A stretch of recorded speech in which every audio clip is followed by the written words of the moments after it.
My name's Paul O'Shaughnessy, the 10th Regiment of Foot. Welcome to my very messy work show.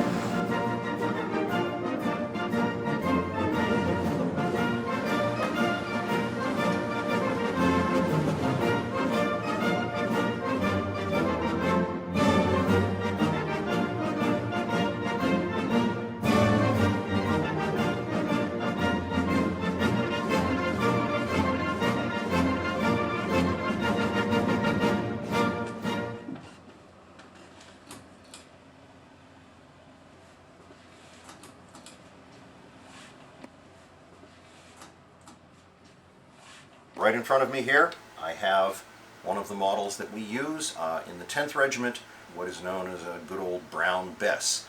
This is a second model land pattern musket. It's a flintlock. It's differentiated from the first model by being a little shorter by several inches. These have a bayonet lug in the front, a barrel, a lock, and of course the stock, which is where we get the phrase lock, stock, and barrel. This piece of wood here would normally be a piece of flint, and I have a lock that we're going to be taking a look at in a moment that has a flint in it. The way these work is very simple. There is a mainspring inside of here. When you pull this back to full cock, you load a little bit of powder in this pan right here, and there is a touch hole, a drilled hole in the side of the barrel. We put a little bit of powder in here. We shut this pan, we put the rest of the charge down the barrel. If you were doing this in the 18th century, you would put a ball on top. This all came in a cartridge. Draw this rammer, ram it all down so that you now have powder in the pan, powder in the barrel, a ball above it, and a touch hole in between the two powders. Pull this back to full cock, pull the trigger, and the flint hits this frizzen or steel and creates sparks. Now the reason for the sparks is a bit of chemistry that they probably did not entirely understand at the time. We now know what it is, and that is that steel oxidizes spontaneously in air. This is why it rusts. In this case, a very, very tiny sliver of steel is scraped off of the frizzen. Flint is just a little bit harder than the steel. These little bits of steel, very tiny, very small slivers, oxidize immediately, and as they oxidize, they then create heat. The chemistry creates heat. But in a big piece of steel, it's not enough to get it hot, but in a tiny piece, it gets it very hot. You end up with red hot sparks that fall into the pan, ignite the black powder in the pan, that flame goes in through the touch hole, ignites the powder inside the barrel, and the ball is forced out by the expanding gas at a good fraction of the speed of sound. That's how they work. Now, let's take a quick look inside, and importantly, all the things that can go wrong with them. All right, now we're going to take a closer look at the lock itself, how it works. From the outside, here are the parts that are familiar to anybody who's worked with them. You have the cock, you have your frizzen or steel. This is a modern affectation flash guard. We put it there so you don't spit flying embers into the guy next to you.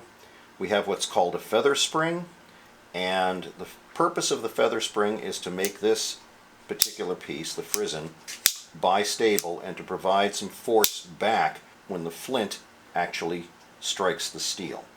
And then of course there are jaws to hold the flint in place, and this little bit right here can either be a piece of lead or a piece of leather. And people have different opinions about which one works better. On the flip side, here we have the clockwork mechanism that makes the lock work. First off is the mainspring. This is this big giant spring that actually drives the cock forward into the frizzen. And this one actually has been repaired, and successfully. These occasionally crack, and we'll get into that in a few minutes. The tongue, or the end of this spring, forces down in this direction on this piece right here, the tongue of the tumbler. And the tumbler is a piece that is underneath the saddle, this piece here, and held down by screws, and it actually is attached to the cock through the lock plate. There's a square piece of steel that binds these two together. When you move this, you can see that the tumbler moves with the cock. Next, we have the sear, which is this part right here. And when you pull on the trigger, you are pushing on the sear and against this, the sear spring. That's the force that you have to apply in order to get this thing to work correctly. The rotation of the tumbler is halted by this, which is a flat surface on the inside of the cock that lands on a flat surface on the lock plate. There are things that can even go wrong there, and we'll get into that. But here you have the 3 springs, and on the other side the feather spring, that drive this mechanism, the clockwork and locking mechanism that puts it into fired position, half cock, and full cock. Going into the actual mechanism in here, when the device is in the fired position, the sear is free and the trigger simply, you can just pull the trigger and it has no real effect. When you pull this back to half cock, and here we have to get in a little bit closer, you can notice right here there is a groove in the tumbler, and it's a deep groove, and the sear has a sharp end on it right here, and perhaps we can see that that is fitting into that groove rather nicely. And what happens here is if you pull on the trigger, there's just no force that you can apply that will get this thing to rotate and get the sear to come out. So this thing is locked in place. And of course this leads to exactly what we're testing when we check for going off half-cocked, which is where the phrase comes from. And when we then pull this back to the full cock position, and I'm holding it right here, I haven't gotten all the way, you'll notice the next indentation in the tumbler is quite shallow. And there we go like that. So here, this is quite shallow. If you now press on the sear, you actually can rather easily pull this pointed end of the sear right out of that groove, and that will fire the gun. That will allow the mainspring to drive the tumbler forward, bring the flint forward with the frizzen or steel closed. This flint then strikes against the face of the frizzen, peels off those pieces of steel, creates the sparks, and hopefully fires the gun. So, a number of things that can go wrong with these. One of them is something that I call floppy frizzen syndrome, where the frizzen is actually not being held very well by the feather spring. If this frizzen is very loose or this spring is very, very weak, then you don't get the force between the flint and the steel. The steel will very easily just get kicked out of the way, and very often it'll even bounce back, and that's a sign that you want to be looking at your feather spring. There are a number of things to do about this. One of them is simply to replace the feather spring, keeping in mind that different feather springs by different manufacturers fit different locks, so it's a bit of a trick. Probably find somebody who knows about these things to help you out on that. The other thing that can happen is that your feather spring here can actually be too strong, or the mechanism that holds this screw here and the mechanism that holds the frizzen in place can bind so that this thing, when you come forward, it actually doesn't get out of the way. It just sits there, and the result will tend to be that the flint will gouge into the steel, and again your pieces of steel coming off will be too big. They won't really heat up the way you want them to, and you don't get the sparks down in. So it's a balancing act. It's a balancing act between the force of the cock coming forward and the force of the feather spring retarding the progress of the Frizzen. You don't want the Frizzen to just kick out of the way, and you don't want the Frizzen to stay put. It's a scraping thing. This has to hit high, scrape all the way down, scrape those pieces of steel down into the pan, ignite the powder in here, and you're in business. When you're out there in a reenactment or something and your gun starts to not cooperate and you're not getting good sparks, is to simply check the jaws here and see if, I'm just going to pull this back, see if your flint is tight. If it's not, just give it a quarter turn, tighten that up, get it nice and tight and well aligned with the steel or the Frizzen, and also have it out a little bit far, trying not to be hitting the side of the barrel, okay, because all you'll end up doing is chipping away bits and pieces of your flint over here. You want to have these two surfaces reasonably parallel so that you get a nice area of contact and you get good scraping right along here. You'll notice that a good Frizzen generally does not have lots of deep grooves here. That's a sign that the Frizzen is not hard enough. You should see a lot of little scrape marks, little scratches along here. And I can even use the Dremel tool to demonstrate. You see the sparks? That's a pretty good sign that this Frizzen is nice and hard. If it's not hard enough, everything's working, but you're just not getting those sparks. There's a couple of things. One is a possibility that your mainspring is actually pretty weak and you might need a mainspring replacement. You can get a good sense for that by pulling the device back to full cock. If it's hard to do, as this one is, you're probably fine when it comes to the mainspring. The second thing that can happen is that this face of the Frizzen can get worn. Now, the Miroku guns were generally made with hardened steel all the way through, so you can run these and run these and run these forever, and it's pretty hard to get past the hardened steel. The Pedersoli guns tend to be case hardened, meaning that there's a surface of hard steel, and then once you're through that, you're into the regular steel inside. There are materials, there are kits you can get from Track of the Wolf. True Spark is one of them.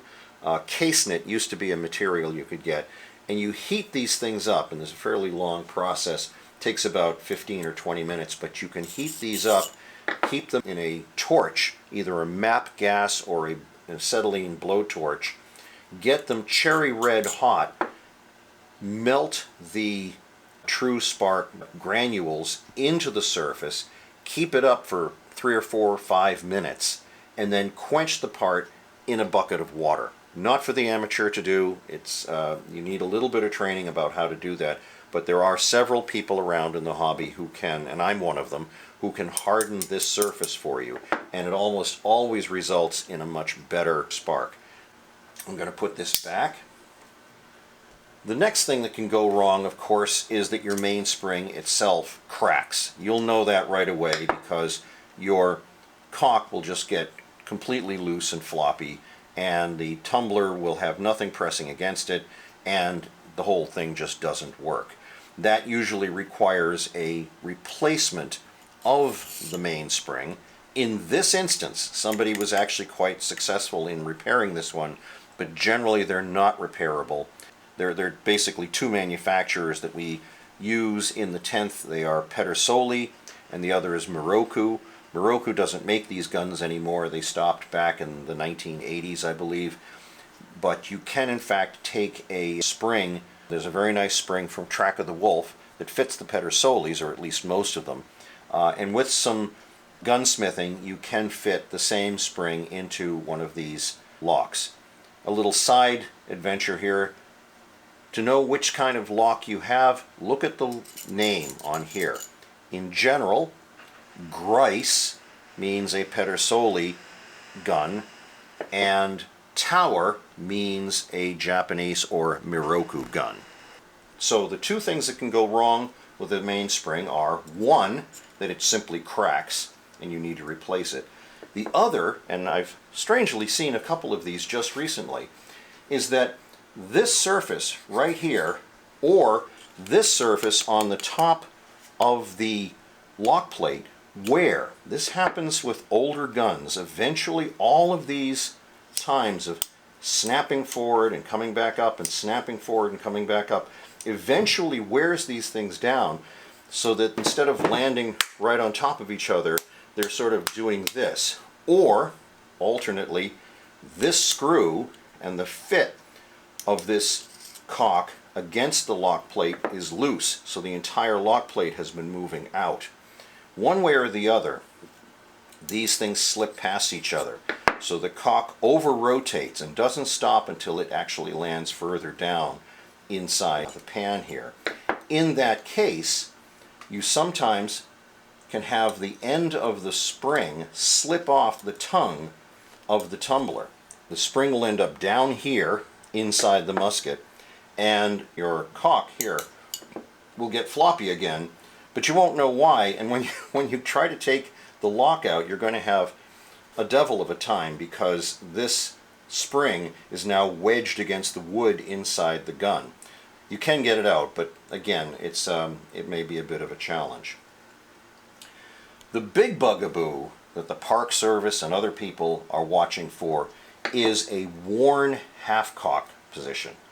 And that is when this groove right here, and we'll open it up a little bit here, there's the groove, you can see it, and this mechanism right here of locking the half-cock position in place, either the sear or more typically the tumbler, the groove is worn so that it opens up, and then force applied against the sear can actually rotate it out. That's why the Park Service test is to hold a musket, I think, is to hold a musket upside down and resting the weight of the musket on that trigger.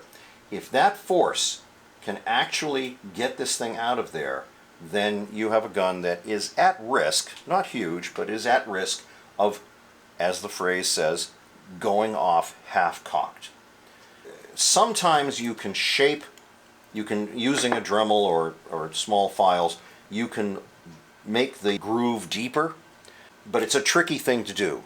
And so very often with a Pedersoli gun, the very best thing to do very often is just to replace the parts. They are more difficult to deal with a Moroku or Japanese gun because the parts are less available. So replacement is high on the list, but if you can't replace it, then you reshape these with a file or with a small Dremel or some sort of tool like that, where you can get these things to actually mate up without a lot of air space on either top or bottom, on either side of this groove. The last thing that can go wrong with this mechanism here is when you get to the full cock position, it may be that the sear does not get all the way in. You can actually, something keeps it from settling in that shallow groove. And that can be wood or debris or something that keeps the sear from actually working. That's the typical thing. The sear, as you notice, when I will go through the motions, you can see the sear is moving. And then again, it moves. And it has to be able to move up as well as down. If the wood on the bottom here is too close, it will interfere with the sear's ability to get into these grooves. And you can end up with both a half-cock problem because it doesn't get into the half-cock position correctly, or you can end up with a hair trigger. That is, you get it all the way cocked, but even a light touch against the trigger and thus the sear will trip the mechanism and it will go off. And that's a half-cock in the first place and a hair trigger in the second case. Hair trigger is a little bit dangerous because you actually want to have a deliberate action pulling the trigger to fire the gun. You don't want this thing to have any chance of just going off on its own while you're bringing it up to level to fire or anything like that. I have solved that problem very often with the handyman's best weapon, a Dremel tool. where I go in and I just widen up a little bit of the space where this thing lives. The last one, by the way, is a Sear Spring that is weak. And if you need to replace that, if that's the problem, you can just generally get one from almost either of the guns and put it in there. They both fit. But the critical thing here, and I'm going to just bring this back down so I can demonstrate, is when you're half cocking, and when you even go to full cock, you'll notice that you are relying upon this spring to force the sear into those grooves. So one of the problems is that it can't get there because there's some wood in the way down here. The second is that you have a weak sear spring that is not pressing against the sear and making it work correctly. So in that case, replacing the sear, it's important that you feel that your trigger is not loose and floppy, but that you have a good force here from the sear when you are pulling on the trigger. You can have a little bit of looseness when the trigger is slack all the way down, but as you pull up, you should absolutely be feeling that sear spring right here. So that, I think, will take care of most of the issues that you're ever going to run into on the lock itself. There are some possibly more exotic things that can go wrong, but that probably is going to take care of things that will occur in your lifetime. I do want to work and go forward on how to take things apart properly, because there is a lot of damage going on when people take these things apart incorrectly.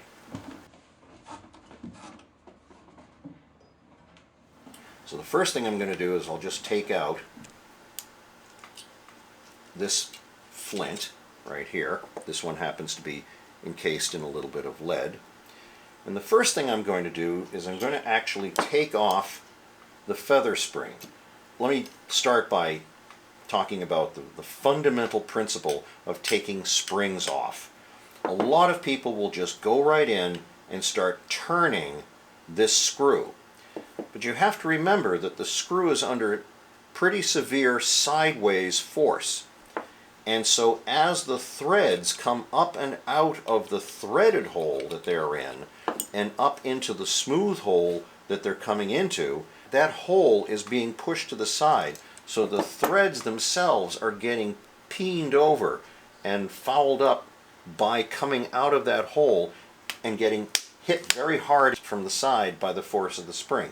You can see these screws because the threads look shiny on the outside. What's happened is they've gotten polished off. The sharp edge of the thread now looks like this. It's gotten actually misshapen. And this will actually make the screw harder and progressively harder to take in and take out. It'll also eventually damage the threaded hole into which these screws go. So the thing to do is wherever you take a spring off, you need to relieve the side tension first. Now, here is actually a spring clamp, an 18th century style spring clamp. You can use those on here. That's absolutely correct. I actually find that these little vice grips are just right for these guys here. And I'm just going to put it on like that. Now, my Frizzen is completely free, and I can take it off. And the screw, as you can see, comes off very easily by hand once I loosen it. Bingo, all set. And you'll notice this one generally does not look like it's been damaged. The threads have been damaged. This screw here takes off your flash guard and the Frizzen. You then can take off the feather spring. And you can do it like this, and off it comes. Do not over squeeze this spring or any of them, okay? All you need is enough so that this guy is no longer hitting it and it just relieves the pressure. Alright, so we've now just taken off the feather spring. This is something that you want to do routinely in order to clean this part of the lock after a weekend away. And absolutely do not put it away without getting in here in some way. One of your friends is, good old WD-40. Get one of those little cans, or of course any sort of oil that you can get in there, and try to drive any moisture away so that things don't rust and don't get pitted. The other thing you want, and this is perhaps the most important thing that you'll ever use, is a bowl. Put the pieces in the bowl. Don't lose them, okay? I wince when I see people at an event, particularly if you're in the field. I see people putting these out practically on the ground or on a paper towel, and it's like, oh God, guy, you're gonna lose that screw.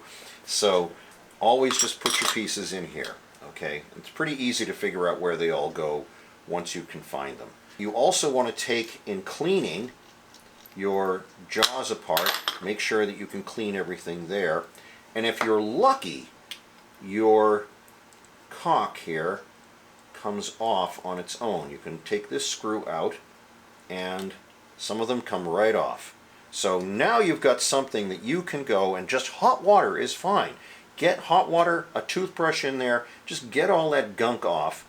Don't worry about the backside, just get it nice and dry and paper towel it off, and then add in some oil and you will be fine. Alright, now we have cleaned the outside, or we've disassembled, we've done everything we want to. Next we're going to flip this over and we're going to look at how to take the inside apart. Now, a warning about this. If you have any doubts about being able to do this and put it all back together again at the end, don't. Just stop now. This is to demonstrate how it's actually done, but I urge you, please do not get into this. Ask somebody who's really done it before to walk you through. So the first thing I'm going to do is, just to show, we're going to take off the mainspring. That's the first thing you have to do. And I'm going to just bring this back to half cock. I'm going to take the spring vise right here, and I'm going to put it on the spring and tighten it. Alright, now I can actually release this, and you'll notice that the spring is held in place, so you don't actually have to compress the spring with the vise by turning this screw. You can just use the cock to put it into half cock position, apply the vise, make sure that it's nice and tight, it's not going anywhere. Now you can see that the cock and the tumbler are no longer being pressed upon by the spring. So the first thing I'm going to do is going to take off the mainspring here by just taking off this screw, and off it comes. I usually leave the screw right in there because that screw can easily be mixed up with some of these others, so I just leave it right in there. So now the mainspring is off and we can clean here if we want to. Now the next thing is I can take off the bridle. Just take that off a little bit. Now I can take these screws off without causing them any sort of trouble.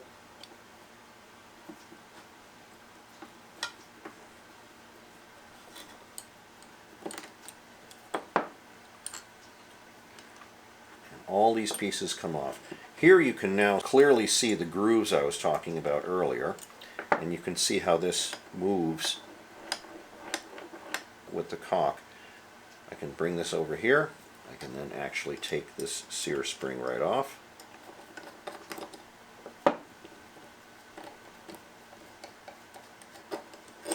Okay, put that one here. Here's the Sear Spring.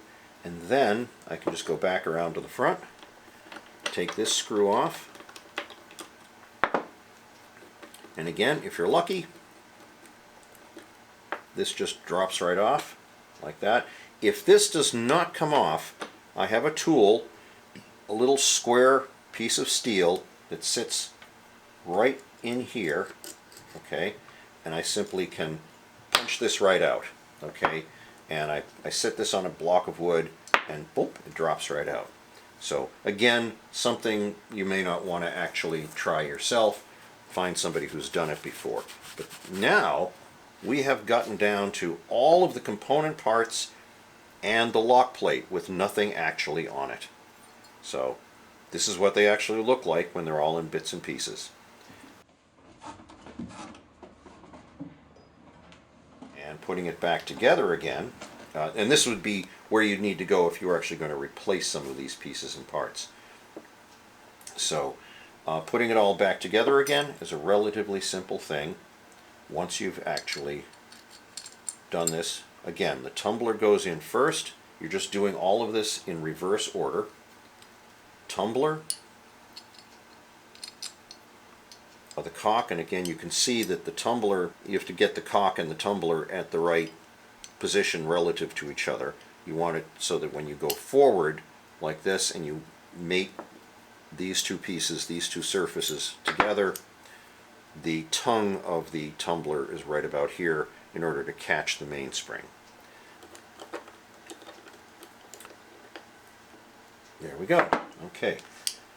Next, it's going to be the bridle that sits on top. It's probably time to put the Sear Spring back in place.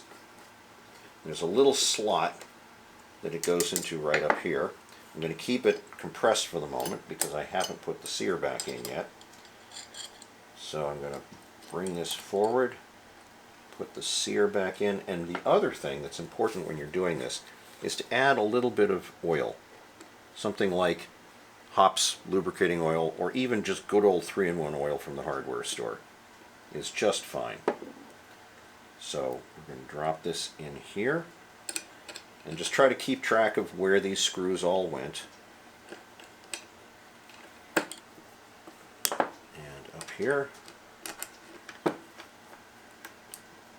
The last thing here, again, is the mainspring. I like to put a little drop of oil in the holes before you put everything on. Just through the mainspring screw right here. Get it in place. And indeed, now we're all back together again. Bring this at half-cock position, like that. Undo the mainspring vise, like that. And once again, your lock is working again. We can then go back around to the front, add in the Frizzen, flash guard, which is, as I said, a modern affectation, although there's some evidence that they were here and there employed. And we are just putting that in. So lastly, we're going to compress this spring again just a bit so that we can put this on, this last screw on, without causing damage to the threads. Bingo. Release the vise. And the Frizzen is working again. I also like to put a little bit of oil right on that spring so that the Frizzen is moving nice and easily. The last thing we put together are the jaws. And we can add in our flint, or whatever we'd like to put in there. I like to keep a piece of wood in there when you're not dealing with the flint, but if you're going to be firing, yes, of course, you will need the flint in place. Just tighten this down, and there you are. You now have your lock back in position, back everything together, okay? No reason for these to ever be dirty. They should be clean and bright and reasonably polished. All right, so that is how these happen. We have gone through how they work normally, how they work with the gun, what the mechanism is, what each of these pieces actually do, and then we've gone through the major reasons why things don't work. There are probably dozens of more exotic things that can go wrong, but the big ones have to do with the springs and how they interact. The mainspring, the Sear Spring, the tumbler, and of course these grooves, how the sear works with the grooves, the tightness of your flint, where the cock actually stops, the tumbler from rotating, and then of course the behavior of the Frizzen whether it gets out of the way smoothly or not, and whether the feather spring provides the reverse force to make sure these two mate together and scrape the steel correctly. And then lastly, of course, the hardness of your frizzen has to be just a little below that of the flint in order to get that action, create the sparks, and set off the gun. There you are. All of these things will make for a happy, happy day shooting rebels, or shooting redcoats if you have to, out on the field of battle in your reenactments. And if you have any questions, feel free to give me a call or an email. Thank you.